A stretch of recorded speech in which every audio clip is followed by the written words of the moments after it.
Hoje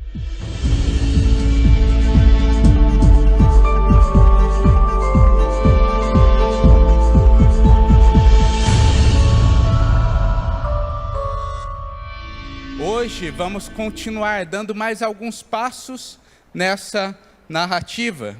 Vamos ver hoje um total de 3 livros, que são os livros de Josué, Juízes e Ruth. Gente, como é bastante coisa, né? 3 livros diferentes e um EBD, gente. É muito conteúdo, né? A gente vai adotar um padrão didático, um padrão de ensino, para tornar mais fácil a maneira como a gente vai assimilar as ideias. Então, esses livros, a gente vai ver, primeiramente, as informações básicas acerca deste livro, o autor e a data dos eventos, onde que este livro se encaixa no enredo das Escrituras. Depois, a gente vai observar a estrutura do livro, como ele se divide, e falar um pouquinho sobre esta estrutura. E, por último, vamos falar algumas ênfases teológicas. Quais mensagens teológicas a gente tem como principais neste livro e que a gente pode ter como aprendizado enquanto estamos lendo as suas páginas. O primeiro livro de hoje é o livro de Josué. E primeiro, então, falando sobre as informações básicas, o autor deste livro, tradicionalmente aceito, é Josué, o mesmo que é o personagem principal humano. Eu sempre falo personagem principal humano, porque para mim o personagem principal de toda a Bíblia é Deus, né? Mas o principal personagem deste livro é Josué, que é esse líder que foi designado pelo próprio Deus para suceder Moisés. E é o grande líder, então, dos israelitas nesse período, e ele que redigiu e deixou registrado muito do que aconteceu neste livro. A data dos eventos, como que esse livro se encaixa, então, em toda a Bíblia? Gente, o livro de Josué vem logo depois do que a gente estava vendo aqui, o Pentateuco, logo depois do tempo do deserto. Josué trata exatamente do ponto onde o povo que estava ali no deserto finalmente adentra a terra prometida e parte para conquistá-la. E ele faz essa conexão, então, do Pentateuco com os demais livros históricos que temos registrados na Bíblia. E um ponto que é importante a gente ter em mente, ele tem ainda muita ligação com o Pentateuco. Afinal, lembram as bênçãos de Abraão? Incluía uma nação. Se a gente observar no nosso enredo, aparentemente já tem uma nação. Incluía um grande número de pessoas, e agora a gente vê um povo gigantesco. Aquele Abraão que foi chamado sozinho, agora vê ali o seu povo como um povo de milhares. Mas a terra, parece que ainda falta a terra. E Josué vem falar disso, desta promessa que Deus está entregando ao povo finalmente a terra prometida, a terra de Canaã. O grande tema, então, que percorre o livro é a entrada do povo na terra de Canaã, a sua conquista e a divisão da terra, então, entre as tribos.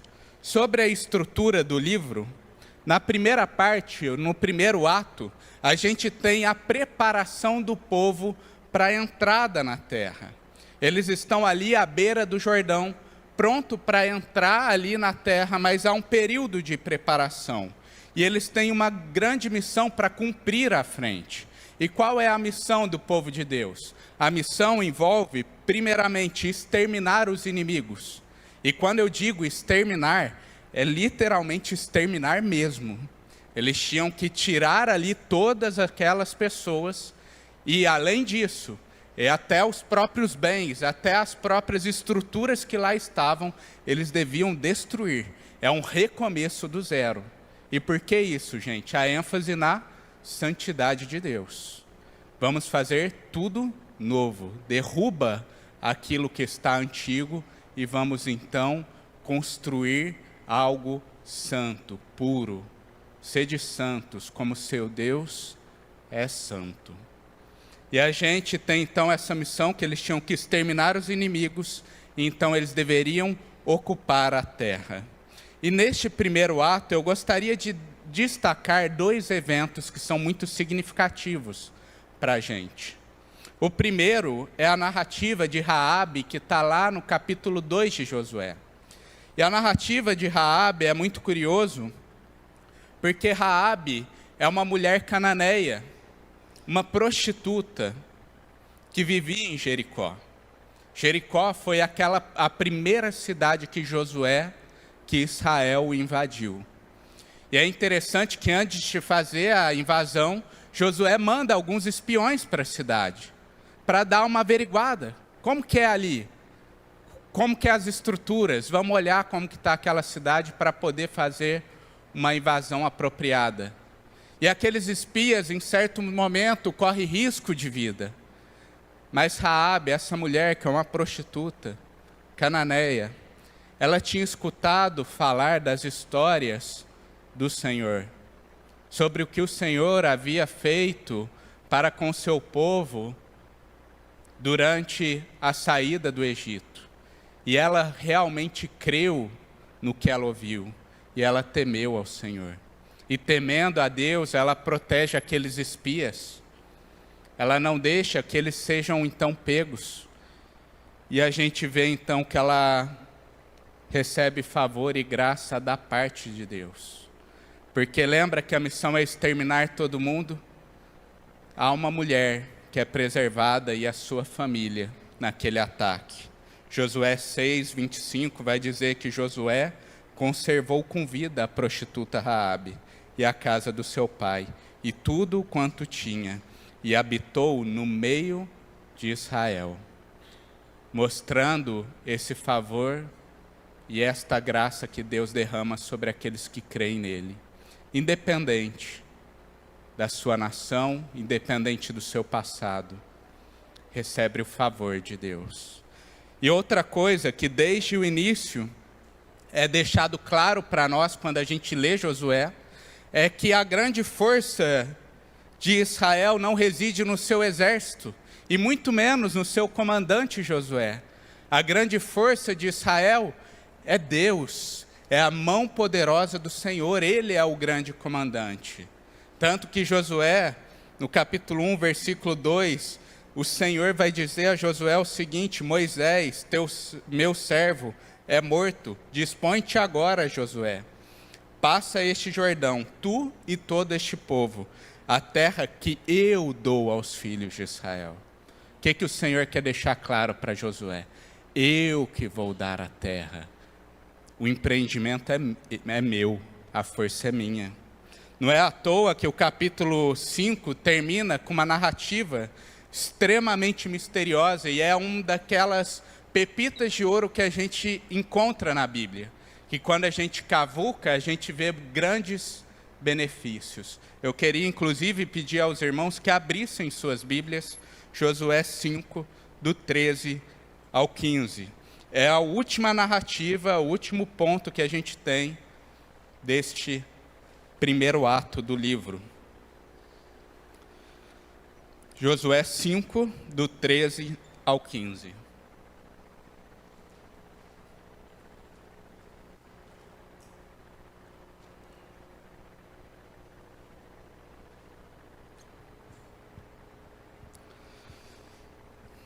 O texto bíblico vai dizer o seguinte: estando Josué ao pé de Jericó, levantou os olhos e olhou.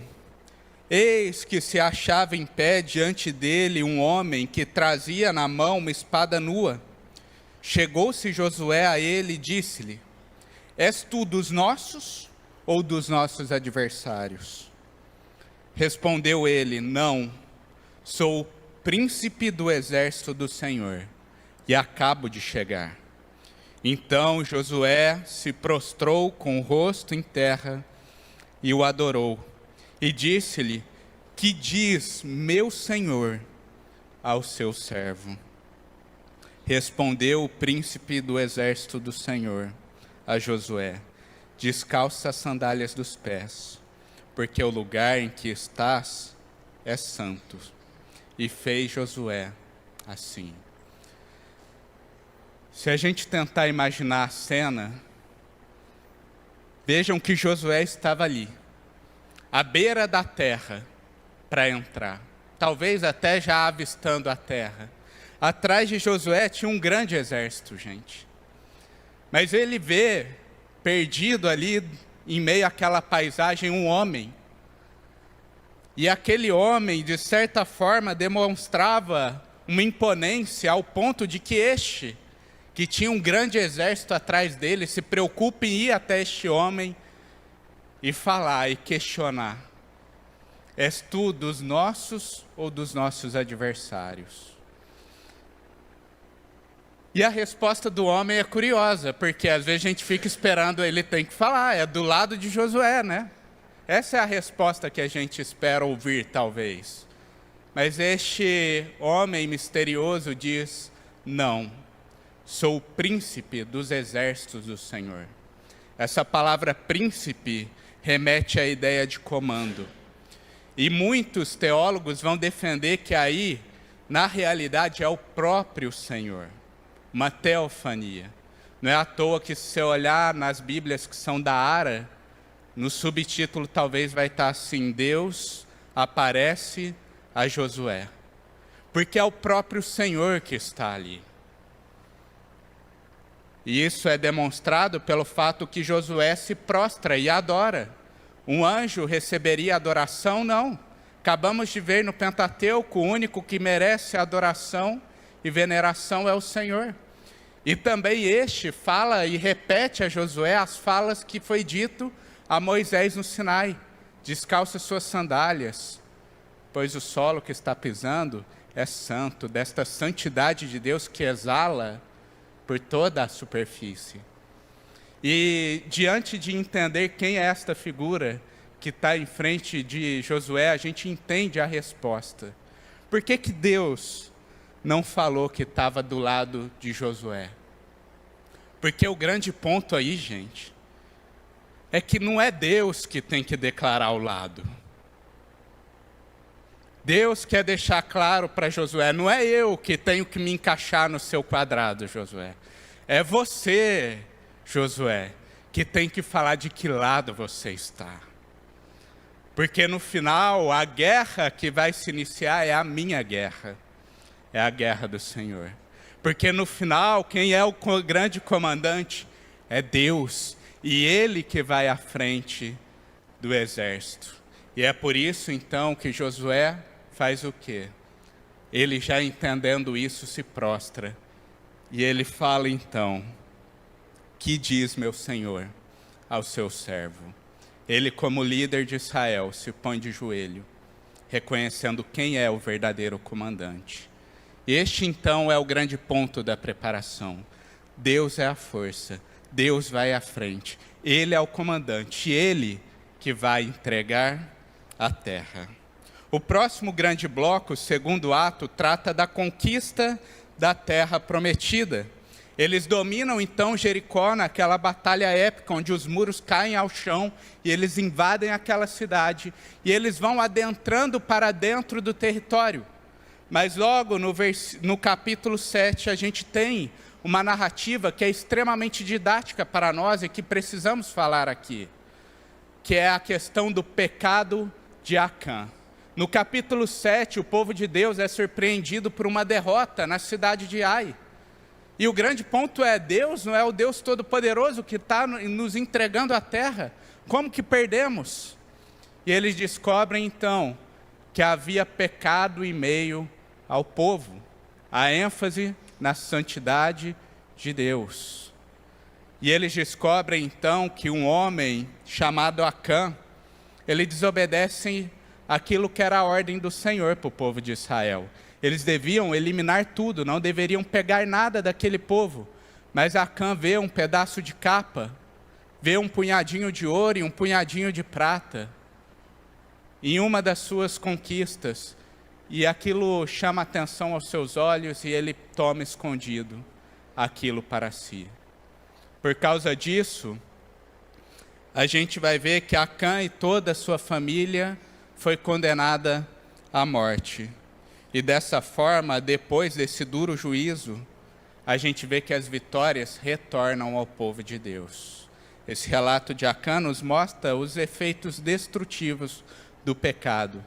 E essa ênfase que o relato de Josué dá, que o povo tem que andar em santidade junto ao Senhor, como servos obedientes a Ele. Por fim, na terceira parte, no terceiro ato, a terra, até esse momento conquistada, porque não tinha sido conquistado todo o território prometido, é distribuído às tribos, e no último ato é feita a renovação da aliança. E é interessante esse ponto da renovação da aliança, porque Josué constantemente fala e alerta o povo: vocês não serão capazes de cumprir a aliança. Mas o povo fala: não, a gente vai obedecer em tudo ao Senhor. Igual a esposa quando fala para o marido: olha, não tenta mexer nisso, não vai dar certo. O marido fala: não, vai, eu vou conseguir. E no final a gente sabe, né? Não dá certo. Aí tem que chamar alguém de fora para arrumar o estrago que a gente fez. Mas é isso, Josué fala e alerta eles: vocês não serão capazes. E eles falam: não, a gente vai obedecer ao Senhor. A gente vai obedecer ao Senhor. E por fim, então, Josué declara para eles, no capítulo 23, do 12 ao 13, o seguinte: se todavia vocês se afastarem e se aliarem aos sobreviventes dessas nações que restam no meio de vocês, e se casarem com eles, e se associarem com eles, estejam certos de que o Senhor, o seu Deus, já não expulsará as nações diante de vocês. Ao contrário, elas se tornarão armadilhas e laços para vocês, chicote em suas costas e espinhos em seus olhos, até que vocês desapareçam desta boa terra que o Senhor, o seu Deus, deu a vocês. Palavras duras, mas que vai nos ajudar muito a compreender Juízes. Josué alerta: olha, se você se amigar para com esses povos, deixar com que eles permaneçam, duras consequências verão. E a gente vai ver um pouco disso depois. Falando sobre as ênfases teológicas de Josué, primeiro a gente tem que destacar a questão da pureza e da santidade em meio ao povo de Deus. Saímos da Torá, mas a gente vê que o tema continua em pauta. O povo é alertado a andar em obediência a Deus e evitar se contaminar com as coisas deste mundo, com os ídolos, com os amores que este mundo oferece. Nas aulas da Torá, inclusive, foi citado que um dos grandes trabalhos de Deus durante o período do deserto foi fazer com que aquele povo que saiu da cultura egípcia conhecessem a verdade e se apegassem então com aquilo que era verdadeiro. E esse alerta da pureza e da santidade é realmente para aquele povo não percorrer o caminho contrário e sair daquilo que é verdadeiro e novamente se agarrar a ídolos. Um fato curioso e interessante que cito novamente é Raabe, que mesmo sendo prostituta cananeia, é acolhida em meio ao povo de Deus. Perceba que o Senhor não tolera que o seu povo deixe com que pessoas sem temor ao Senhor adentre em seu meio. Mas o Senhor, por graça e favor dele mesmo, admite e, pelo contrário, acha muito bom quando o seu povo acolhe pessoas arrependidas que têm o coração verdadeiramente nele, em seu meio. O segunda ênfase que a gente tem que destacar é a questão da terra, né, gente? Este é o grande tema de Josué. A gente vê que as promessas de Deus incluem um local de descanso para o povo. Finalmente, o povo de Israel chega à terra prometida. Aquele povo que era escravo se vê agora como uma nação e com um local de habitação. E a pergunta que fica e que veremos no livro de Juízes, um pouco da resposta é: será que essa Canaã que eles invadiram e eles possuíram oferecerá finalmente a paz para o povo de Deus, o descanso definitivo para o povo de Deus. E é aí então que a gente entra no livro de Juízes. E começo aqui com as informações básicas. Quem é o autor? O autor do livro de Juízes, que a gente tradicionalmente aceita como grande autor, é o profeta Samuel, aquele que ungiu Davi. Provavelmente Samuel organizou as histórias que foram preservadas em meio ao povo e ele registrou então o livro de Juízes. A data onde os eventos de Juízes se encaixam é entre a morte de Josué, que se dá ali depois da renovação da aliança, até a chegada de Samuel, que a gente reconhece, apesar dele não estar no livro de Juízes, como o último juiz, né? Então, é nesse intervalo de tempo que acontece a narrativa de Juízes. Como a gente viu, Josué termina com o povo estabelecido em uma terra, com um local de habitação, e com o povo dizendo que cumpriria a aliança com o Senhor, seria obediente a Ele. E o relato de Juízes mostra esses primeiros momentos de Israel como nação na terra prometida, com esta missão de guardar a aliança. E infelizmente, gente, o que veremos em Juízes é um retrato desastroso. Pecado atrás de pecado. A estrutura do livro, se a gente olhar para a estrutura do livro, o primeiro ato vai iniciar falando sobre a conquista dos territórios que ainda restavam na terra. Israel parte, como eu falei, no tempo de Josué, não foi toda a terra conquistada. Então, Israel parte para conquistar as terras que ainda faltavam. Porém, a gente vai ver que Israel peca contra o Senhor, fazendo o quê? Exatamente aquilo que Josué tinha falado para eles não fazerem. Eles começam a tolerar em seu meio os cananeus, a deixar aquele povo no meio deles, um povo idólatra. E a gente vai ver que em alguns momentos há até casamento entre eles e idolatria da parte de Israel. Eles falham em manter a pureza, a santidade, eles são infiéis à aliança. E como consequência disso, a terra não é toda conquistada. Juízes começa com algumas vitórias, mas logo a gente vai vendo que Israel não consegue avançar. Parece que a grande força de Israel, que é Deus, não está mais tão favorável a eles. E eles têm que parar então, sem conquistar toda a terra. E a gente vê que a partir disso eles vão viver ciclos de pecado. E esses ciclos estão presentes no ato 2, que fala sobre o período dos juízes. Perceba o seguinte, gente.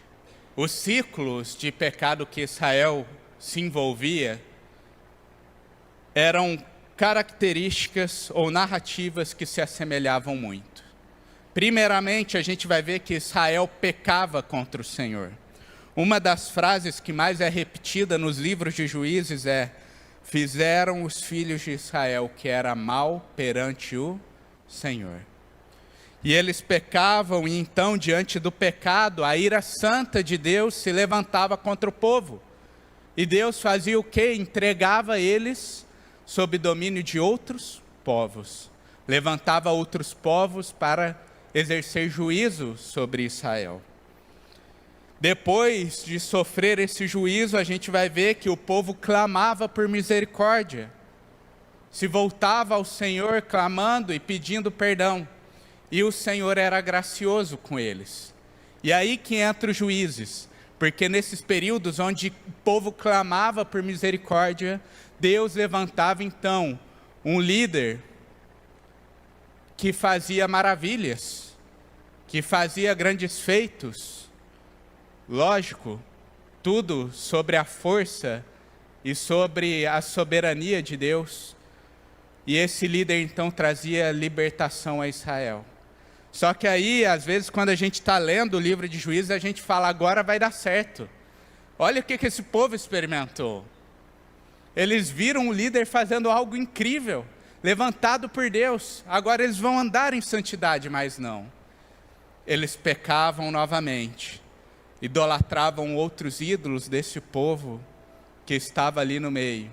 Assimilava-se àquela cultura e o ciclo continuava. A mão de Deus pesava, vinha a misericórdia divina e novamente eles pecavam. Por isso que a gente fala que o livro de Juízes tem esse ciclo. E perceba que a gente fala que este ciclo forma uma espiral descendente. Por quê? Cada vez ele vai se repetindo e o povo não vai melhorando. Pelo contrário, eles vão piorando ainda mais. E não só o povo. O mais curioso é que os próprios líderes, os próprios juízes, eles também vão piorando junto com o povo. E eu trago aqui como exemplo os 4 principais juízes que às vezes são mais conhecidos, né? Eu grifei eles ali. Primeiramente, vou citar aqui o relato de Débora, brevemente. Débora, que foi uma líder ali levantada pelo Senhor, e ela chama um homem chamado Baraque e fala para Baraque: olha, vai lá e acaba com aquele povo. O Senhor está falando, vai entregar aquele povo para a gente. E aí Baraque, meio medroso, fala assim: eu vou se for. Eu vou se for. E aí Débora acaba indo, mas ela fala: a honra não vai ficar sobre você, Baraque. E realmente é uma outra mulher que recebe a honra final, que dá o golpe final, que é Jael. Então a gente já vê um resquício de problema moral aí. Depois vem Gideão. E gente, você lê o relato de Gideão, o homem que pôs à prova a paciência de Deus, né? Ficava cada vez mais pedindo prova. Não, eu quero saber se é do Senhor mesmo, se é o Senhor que está falando. Vai provando para mim. Ele queria ir com o exército gigantesco, Deus teve que ir podando o exército dele, até ficar os 300. Então, um homem medroso que põe Deus à prova. Terceiro que cito aqui, Jefté. E Jefté, gente, é o retrato de um povo que já está assimilando a cultura de outro. Porque na grande vitória de Jefté, a grande vitória que esse juiz tem, ele faz uma promessa ou um voto para Deus extremamente estranho para quem é parte do povo de Deus. Porque Jefté vai prometer oferecer um sacrifício humano, caso ele tivesse vitória naquela batalha. E a cara do Núbio retrata isso, né, Núbio? Indignação, né? Olhou assim, meu Deus, realmente indignação. Porque onde no Pentateuco Deus faz esse tipo de requisição para o seu povo? Mas de onde que surgiu essa ideia para Jefté, gente? Surgiu exatamente dos cananeus. É que ele estava andando tão próximo já ao povo de Israel, daquelas pessoas que ele assimilou a cultura de outro. Porque os deuses dos cananeus, sim, esses exigiam sacrifícios humanos.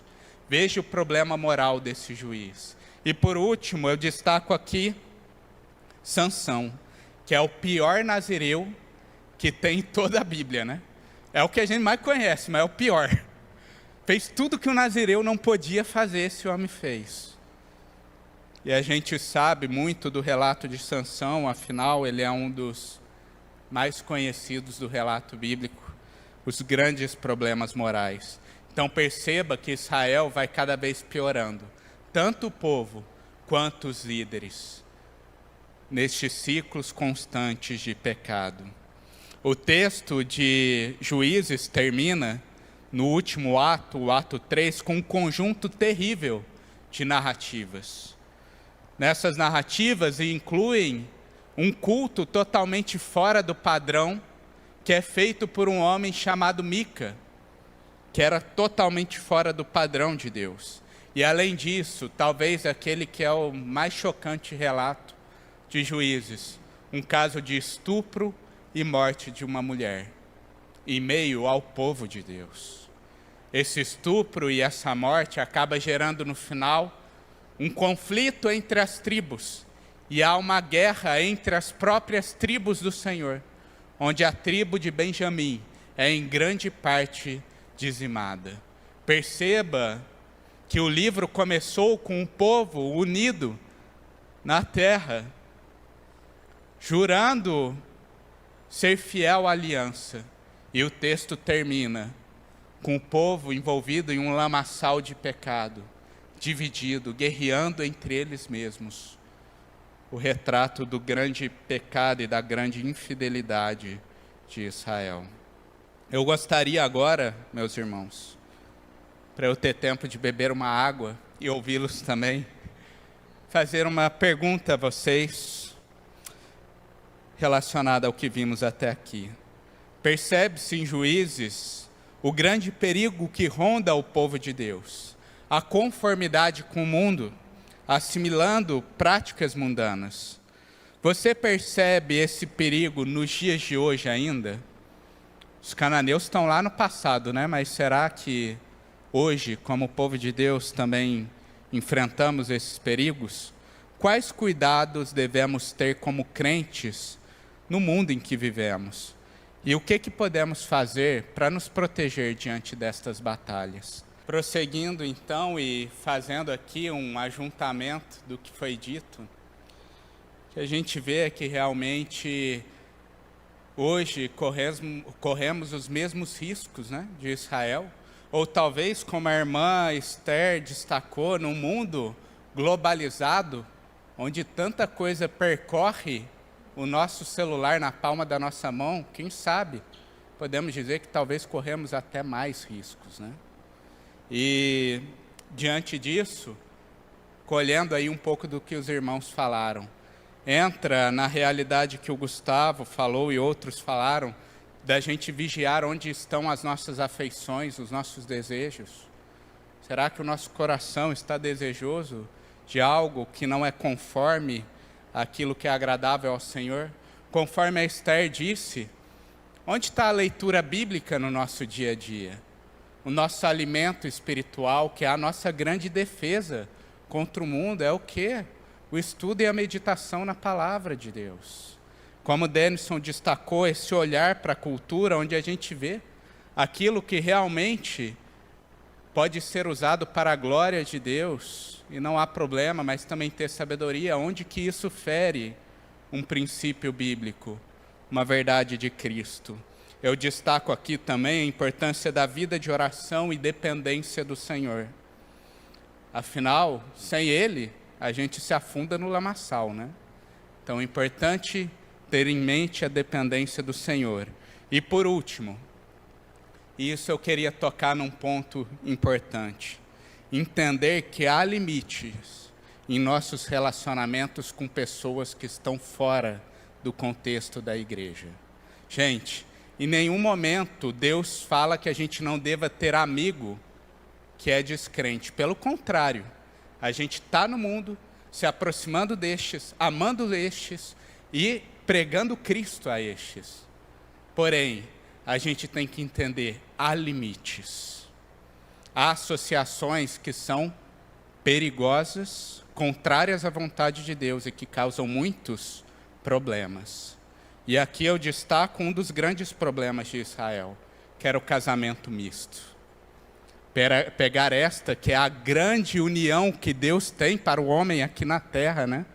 Tirando a união com Cristo, pensando num contexto terreno, do homem se unir a uma mulher e a pessoa buscar alguém que está à parte do Senhor. Isso é um grande erro. E a gente tem que se atentar a isso, porque isso vai nos ajudar a não nos conformarmos ao mundo e assimilarmos a cultura do mundo. Por último aqui, falo da mensagem teológica de Juízes.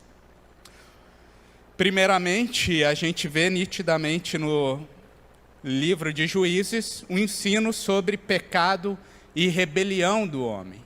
A gente vê nitidamente aqueles efeitos da queda, o homem em rebelião contra Deus. E vemos que, mesmo quando o homem experimenta de muita misericórdia, de muito favor da parte do Senhor, ainda com o coração endurecido, muitos permanecem pelos maus caminhos. O principal pecado do livro de Juízes é exatamente aquilo que foi alertado por Josué, que é essa conformidade com os cananeus. eles aceitaram os cananeus no seu meio, casaram-se com cananeus e, por fim, abraçavam os deuses pagãos daquele povo.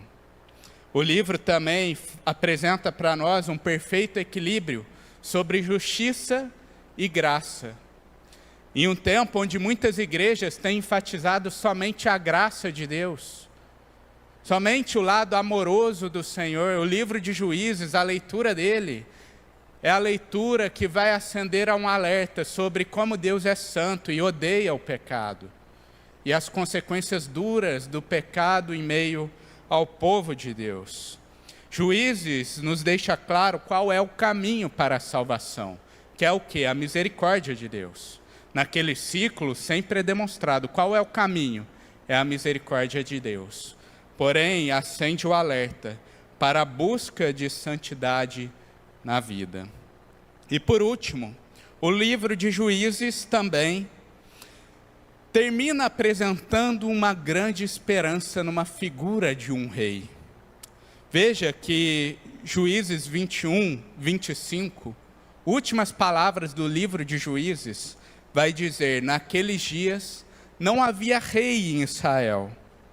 Cada um fazia o que achava mais reto.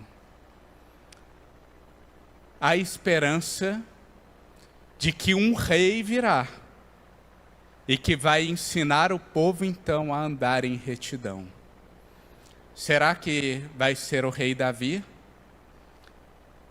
Saberemos nas próximas EBDs, que eu nem vou chegar em Davi hoje. Será esse Davi? Mas é a figura de um rei, a expectativa. Virá um rei que fará com que o povo ande em real santidade. Por fim, então, vamos para o livro de Ruth, e aqui primeiramente destaca a autoria, mesma autoria de Juízes.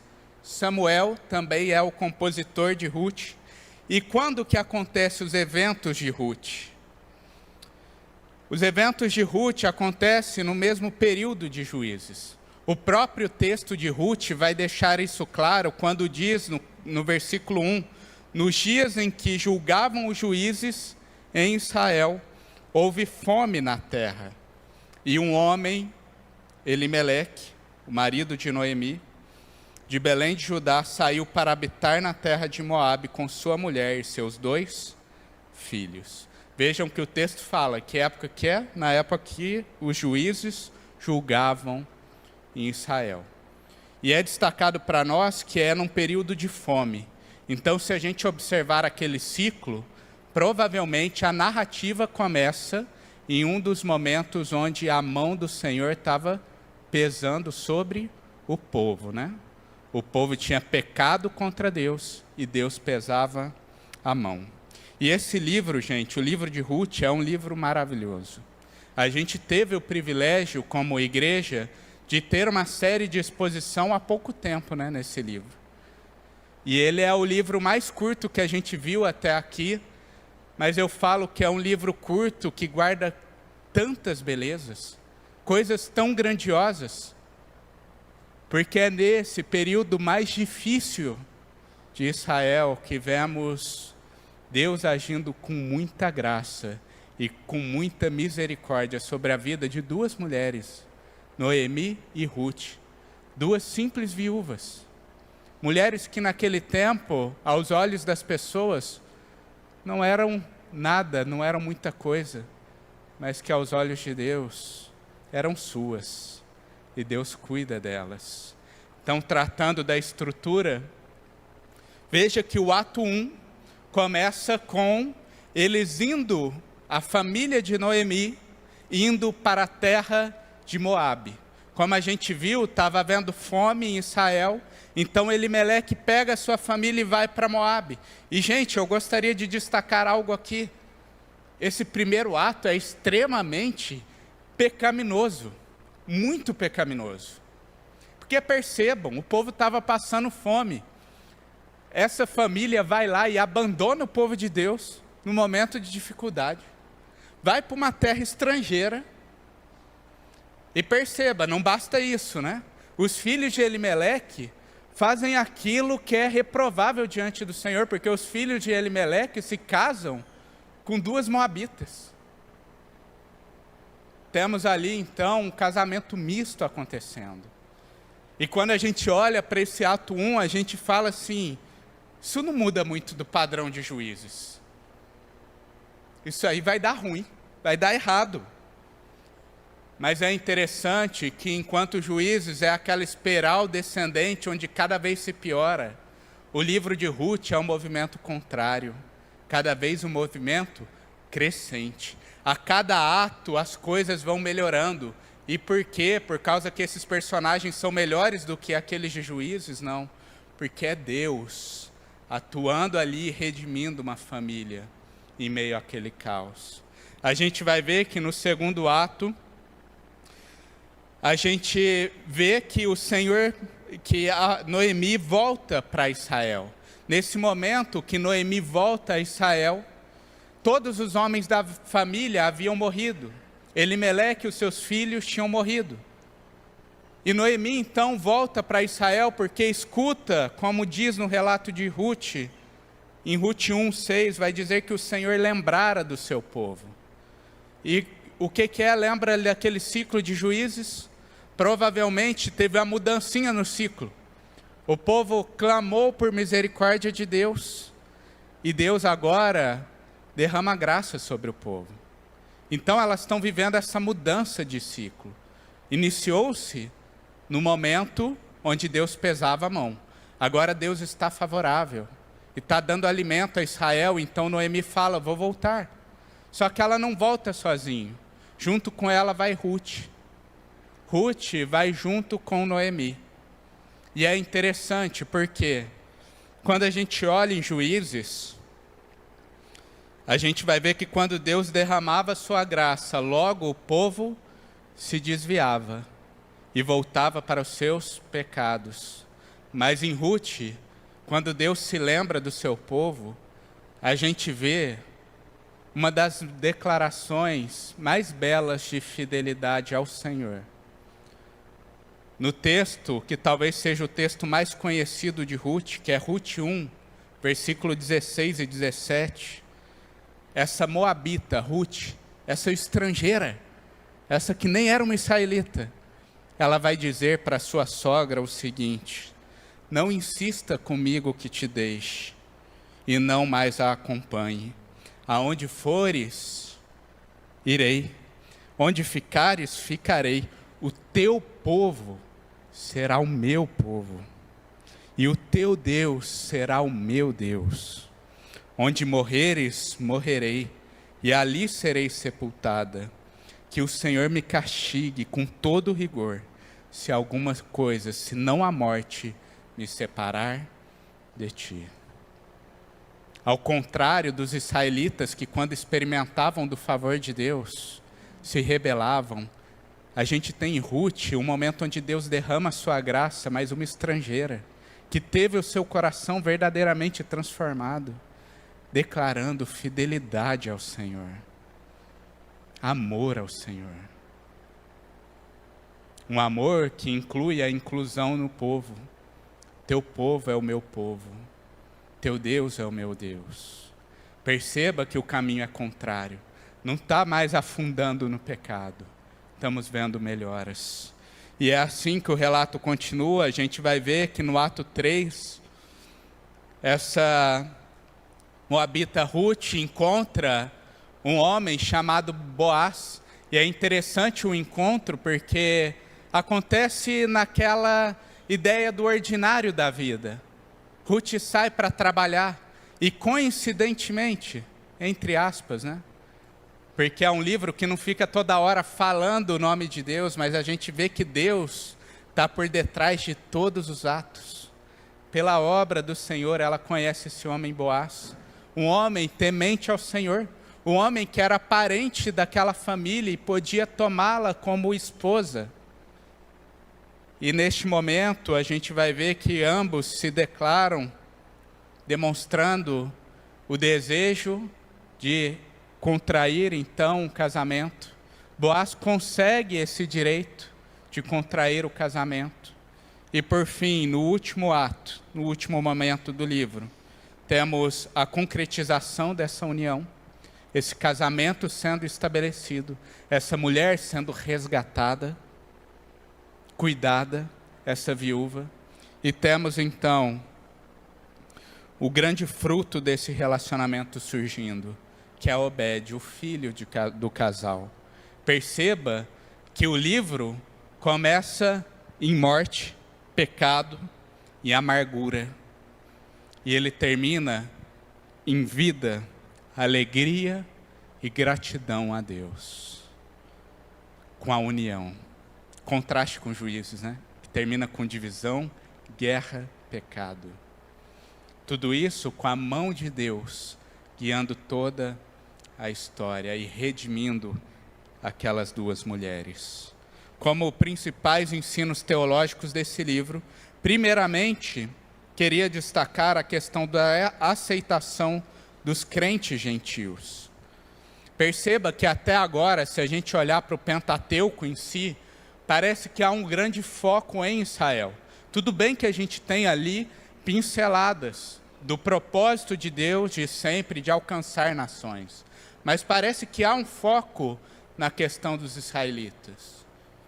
Mas quando a gente olha para esse exemplo de Ruth, uma moabita que tem o seu coração transformado por Deus, que declara fé a Ele e é acolhida em meio ao povo, se une com o israelita, a gente vê essa grande verdade do Senhor. O meu propósito é alcançar povos. E eu quero que aqueles que creem em mim, aqueles que verdadeiramente me temem, sejam acolhidos. Aqueles que tiveram o coração regenerado, são parte do meu povo. A gente vê isso em Ruth e vê também em Raabe, lá no tempo de Josué. O livro de Ruth também é uma demonstração da providência diária do Senhor, na vida ordinária nossa, do dia a dia. Veja que muitas vezes só pensamos na graça do Senhor quando coisas mirabolantes acontecem em nossa vida. Quando grandes milagres ocorrem, quando grandes curas ocorrem, reviravoltas acontecem. Mas veja que Deus, no relato de Ruth, de Noemi, no relato dessas duas mulheres, é esse Deus que está cuidando às vezes no detalhe. No local onde Ele manda a gente trabalhar, porque foi assim. Ruth foi para um campo trabalhar, e foi lá que ela conheceu Boaz. É Deus cuidando para que Boaz encontrasse aquele outro resgatador. A gente viu a exposição há pouco tempo. Então é Deus cuidando nos detalhes. Inclusive, meus irmãos, é aí que eu falo e destaco, já juntando com a terceira grande realidade, que a gente vê em cada movimento de Deus, Ele demonstrando cuidado para com os seus e também com a monarquia davídica. Gente, este é o grande milagre do tempo de Juízes. Veja, quando a gente fala da maior bênção do povo de Deus no período de Juízes, às vezes a gente pode se lembrar de Gideão e seus 300. Não é? Às vezes é isso que vem em mente. Qual é a maior obra que Deus realizou no tempo de Juízes? Aí você vai, 300 pessoas destruíram um exército inteiro. Ou de Sansão, né? Cego, arrebentado lá, recupera a força e destrói aqueles filisteus. Mas não, gente. A maior bênção que Deus deu a Israel no tempo de Juízes foi o nascimento dessa pequena criança que veio de Ruth, Obed. Afinal, como o texto bíblico vai dizer em Ruth 4,17, Obed foi o pai de Jessé e o pai de Davi. Ele era avô desse importante rei da história de Israel. E olhando para a teologia bíblica e para o contexto de toda a Bíblia, a gente sabe que foi desta linhagem que veio aquele que é o Rei Eterno, o Príncipe da Paz, o nosso Salvador Jesus Cristo. Veja que em meio ao período de maior pecado do povo de Israel, de maior infidelidade, Deus continua provendo o caminho para a salvação, a chegada do Messias prometido. Essa é a grande bênção que a gente vê relatado no período de Juízes, especificamente no livro de Ruth. Gostaria de terminar aqui trazendo duas aplicações para a igreja.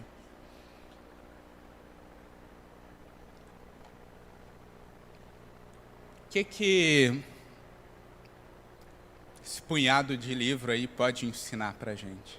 É lógico, há muito mais ensinamentos, viu, gente? Mas, num contexto geral, peguei aqui, pincelei duas importantes lições que devemos tirar. A primeira aplicação para nós, Igreja Batista Itaipu, é: lute para ter uma igreja santa.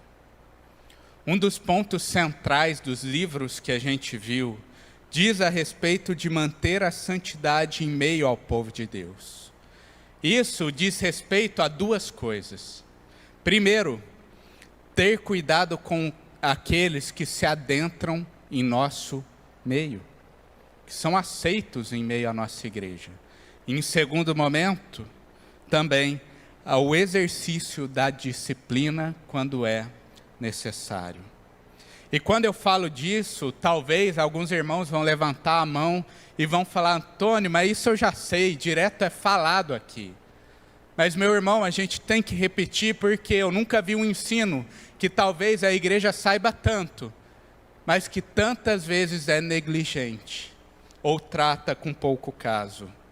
Por exemplo, falhamos e erramos quando insistimos para que um ente querido, seja um parente ou um amigo muito próximo, seja incorporado à igreja, mesmo que ele não apresente frutos de uma verdadeira conversão.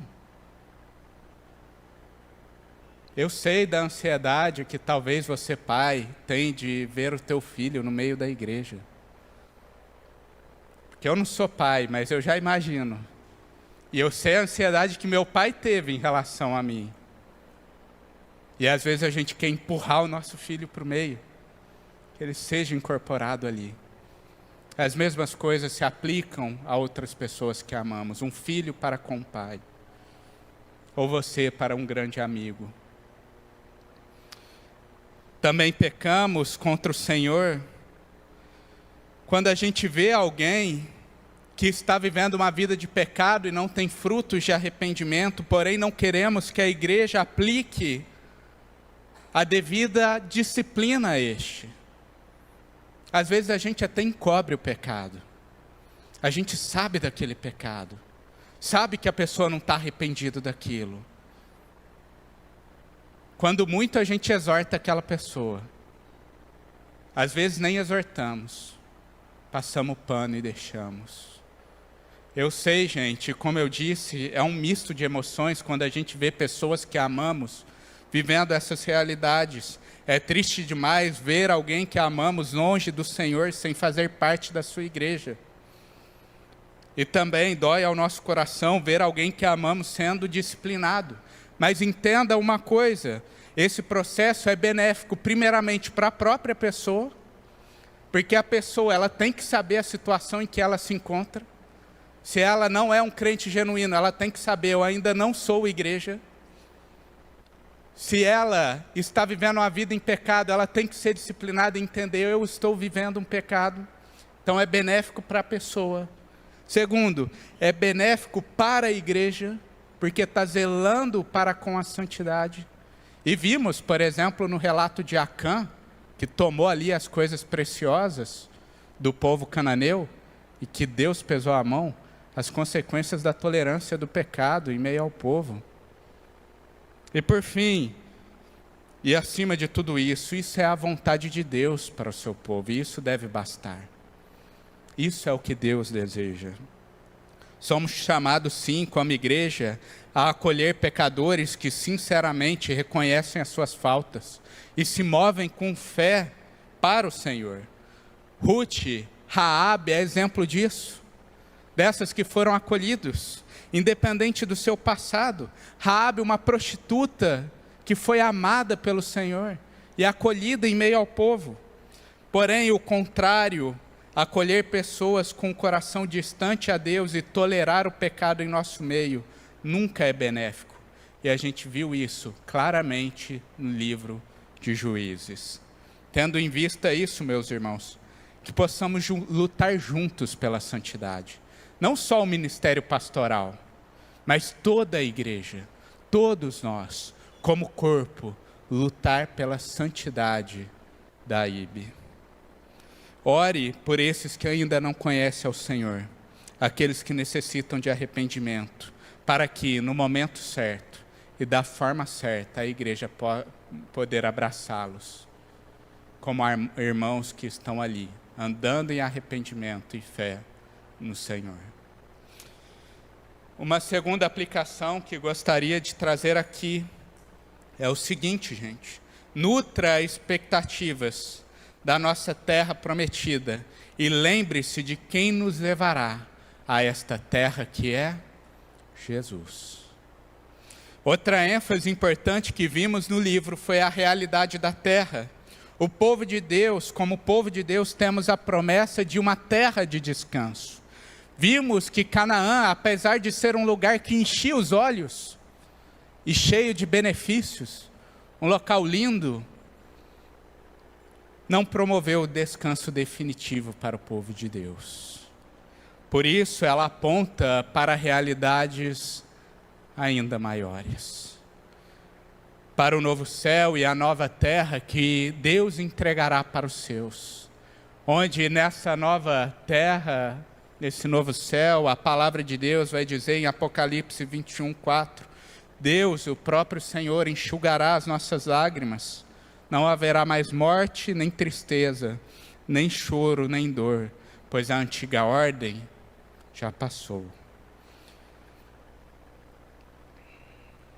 Nesse momento, gente, quando a gente chegar nesta terra, desfrutaremos do tempo novo. Livres finalmente do pecado e na presença do Senhor. Precisamos fixar os nossos olhares neste tempo, nestas promessas, nisso que nos aguarda. Quanto mais a gente criar a expectativa nessas coisas, menos os nossos olhos brilharão para as coisas desta terra. Como o Gustavo colocou ali, né? O povo de Israel, ao invés de desfrutar da comunhão com Deus, preferiu olhar para os outros povos. Quanto mais a gente olhar para o futuro que nos é reservado, menos as paixões desse tempo nos serão agradáveis. Afinal, o que são os manjares do nosso dia? O acúmulo de bens, o pecado sexual, a cobiça da carne, perto da presença do Senhor junto conosco eternamente. Vê-lo face a face. O que são essas coisas perto da vida em comunhão com todos os nossos irmãos, livres dos males do pecado pela eternidade? Que possamos ser esses peregrinos que meditam nesse tempo que virá e desviam o olhar do que está aqui sendo oferecido nas bandejas deste mundo. Destaco a importância de lembrarmos quem nos trará o acesso ao reino, a essa terra, que é Jesus. Lembre-se de Josué. Lembra aquela passagem que a gente leu, onde Josué estava adentrando a terra e ele encontra um homem misterioso, que nada mais era do que o próprio Deus se apresentando a ele. E aquele homem se declara como o príncipe comandante do exército do Senhor que levaria o povo à terra prometida. Naquele momento, fica claro, quem dará o acesso é o Senhor. A guerra é dele, e ele dará a vitória. E a gente também tem que olhamos parado à frente da terra prometida, deste céu que nos aguarda. Entenda, Ele é aquele que lutou a batalha para conseguir que o seu povo adentre lá. E Ele venceu. E quando foi travada a batalha de Jesus na cruz, quando Jesus ali naquela cruz foi picado no calcanhar pela serpente, sofreu sim algumas dores, foi machucado, humilhado, mas naquele momento nosso Senhor esmagou a serpente, a cabeça desta, e destruiu a morte, o pecado, destruiu Satanás. E Ele venceu a batalha. E Ele que adentra o seu povo na terra prometida. E o que cabe a nós fazer?